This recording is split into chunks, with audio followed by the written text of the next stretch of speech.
Pourquoi est-ce que plus de gens ne parlent pas des 7 habitudes de Stephen Covey? Bonjour et bienvenue sur Serene Quotes. Aujourd'hui, on va parler développement personnel avec les 7 habitudes de Stephen Covey. Ce livre, la référence absolue, a changé la vie de millions de personnes, moi y compris. On va décortiquer chaque habitude et je vais vous donner des exemples concrets pour les appliquer dans votre vie. Restez bien jusqu'à la fin parce qu'on va parler productivité, bien-être, bref, la totale.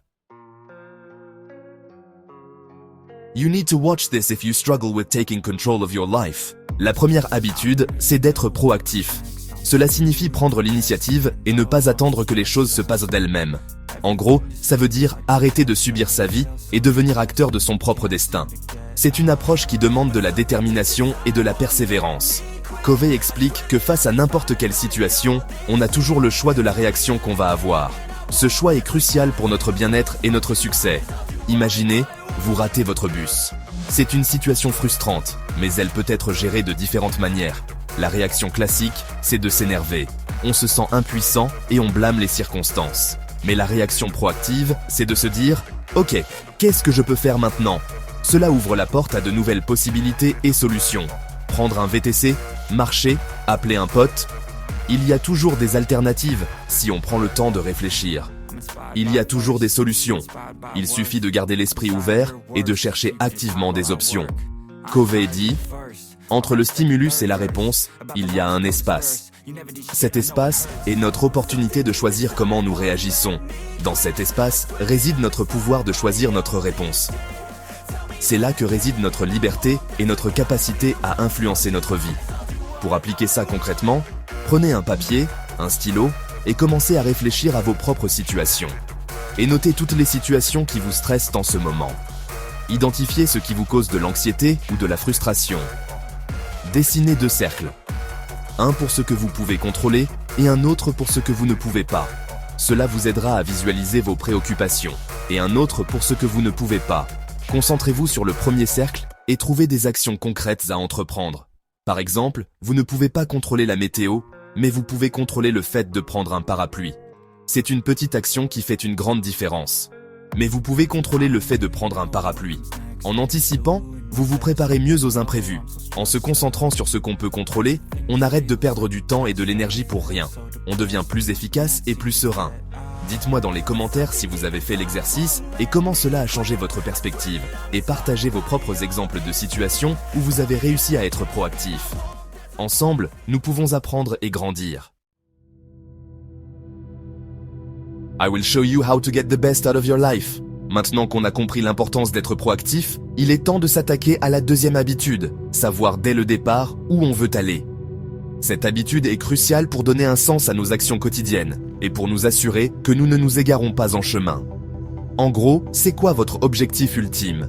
Qu'est-ce qui vous fait vibrer? Quelles sont les choses qui vous passionnent et qui vous donnent envie de vous lever chaque matin? Covey dit « Imaginez votre propre enterrement. Qu'est-ce que vous aimeriez que les gens disent de vous? Pensez aux qualités et aux réalisations que vous souhaitez qu'ils se rappellent. Morbide? Peut-être? Efficace? Carrément. Parce que ça nous force à réfléchir à ce qui compte vraiment pour nous. Cela nous pousse à évaluer nos priorités et à nous concentrer sur ce qui est vraiment important. Une fois que vous avez identifié vos valeurs profondes, vous pouvez commencer à aligner vos actions avec. Cela signifie que chaque décision que vous prenez doit être en harmonie avec vos valeurs et vos objectifs. Covey résume ça avec une phrase simple.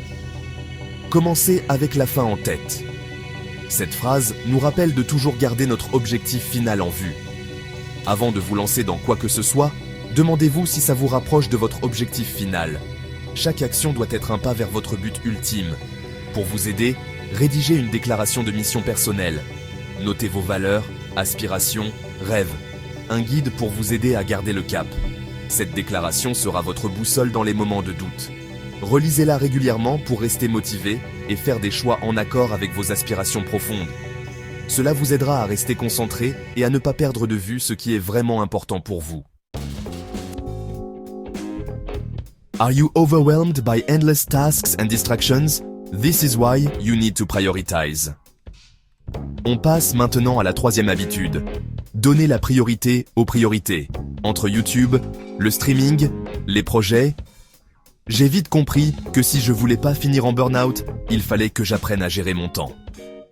Covey dit qu'il faut distinguer l'urgent de l'important. Souvent, on se laisse déborder par les tâches urgentes, celles qui nous tombent dessus à la dernière minute. Le problème, c'est qu'on repousse les tâches importantes, celles qui nous font vraiment avancer vers nos objectifs. Pour éviter la procrastination, Covey a créé la matrice d'Eisenhower. Notez toutes vos tâches dans un tableau à 4 cases. Urgent, important, urgent, pas important, pas urgent, important et pas urgent, pas important. Concentrez-vous sur les tâches importantes, urgentes, et déléguez ou supprimez les autres. Apprenez à dire non aux sollicitations inutiles et aux tâches chronophages. Vous allez enfin pouvoir vous concentrer sur ce qui compte vraiment pour vous.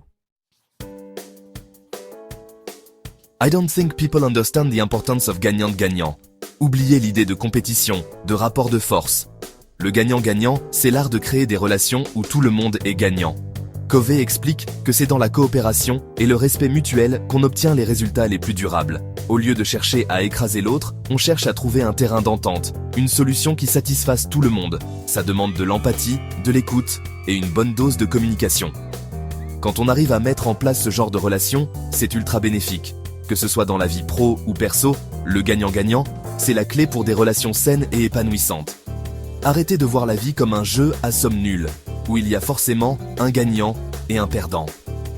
Efforcez-vous de comprendre le point de vue de l'autre, ses besoins, ses motivations. Le but, c'est de trouver un compromis, une solution qui satisfasse tout le monde. I bet you didn't know this about communication. On continue avec la 5e habitude. Cherchez d'abord à comprendre, ensuite à être compris. Avant de vouloir imposer son point de vue, il faut d'abord prendre le temps d'écouter l'autre. Covey dit « La plupart des gens n'écoutent pas avec l'intention de comprendre, mais avec l'intention de répondre. » L'écoute active, c'est se mettre à la place de l'autre, essayer de comprendre son point de vue, ses émotions. Concrètement, posez votre téléphone, regardez votre interlocuteur dans les yeux et concentrez-vous sur ce qu'il dit. Utilisez des phrases comme « Si je comprends bien »,« Tu veux dire que »,« Tu te sens », pour montrer que vous écoutez vraiment. Quand on se sent écouté et compris, on est beaucoup plus enclin à écouter l'autre en retour. This is why you need synergy in your team. On arrive à la 6e habitude, la synergie. C'est un concept puissant qui peut transformer la dynamique d'une équipe. La synergie, c'est l'idée que le tout est plus grand que la somme de ses parties. En d'autres termes, les efforts combinés produisent des résultats supérieurs. Quand on travaille ensemble, en équipe, on réalise des choses extraordinaires, bien plus grandes que ce qu'on aurait pu faire seul. C'est la magie de la collaboration. Covey dit que la force réside dans les différences, pas dans les similitudes. C'est cette diversité qui enrichit les idées et les perspectives. Quand on met autour d'une table des gens aux profils différents, avec des expériences et des points de vue complémentaires, c'est là que la magie opère. Les idées fusent et se transforment. La synergie ne se décrète pas, elle se cultive. Elle demande du temps, de l'effort et une volonté de travailler ensemble. Il faut créer un climat de confiance, d'ouverture d'esprit et encourager chacun à exprimer ses idées. C'est ainsi que naissent les meilleures solutions. L'objectif, c'est de rebondir sur les idées des uns et des autres, de les challenger, de les enrichir pour arriver à une solution collective. Une solution qui n'aurait pas été possible individuellement. La prochaine fois que vous travaillez en équipe, mettez en pratique les principes de la synergie. Observez comment les idées se développent et se transforment. Encouragez la diversité des points de vue, l'écoute active et la recherche de solutions créatives. C'est ainsi que vous atteindrez des résultats exceptionnels. Am I the only one that didn't know the importance of sharpening the saw? L'image de la scie illustre l'importance de prendre soin de soi. Si vous sciez du bois avec une scie émoussée, ça va vous demander beaucoup d'efforts et le résultat sera pas terrible. Par contre, si vous prenez le temps d'aiguiser votre scie régulièrement, vous allez pouvoir scier plus facilement, plus rapidement et obtenir un résultat bien plus propre. Pour nous, c'est pareil. Si on veut être efficace, performant et épanoui sur le long terme, il faut prendre soin de notre outil principal, nous-mêmes. Ça passe par 4 dimensions: physique, mentale, sociale et spirituelle. Prenez soin de vous dans ces 4 dimensions pour garder la forme et l'énergie. I will show you how to get the best out of your life with the 7 habits of Stephen Covey. Le plus important, c'est de commencer par une seule habitude à la fois. Choisissez celle qui vous parle le plus et mettez-la en pratique dès aujourd'hui. Petit à petit, vous allez voir que votre vie va changer. Abonnez-vous à Serene Quotes pour plus de conseils et d'inspiration au quotidien. Prenez soin de vous et à très vite pour une nouvelle vidéo.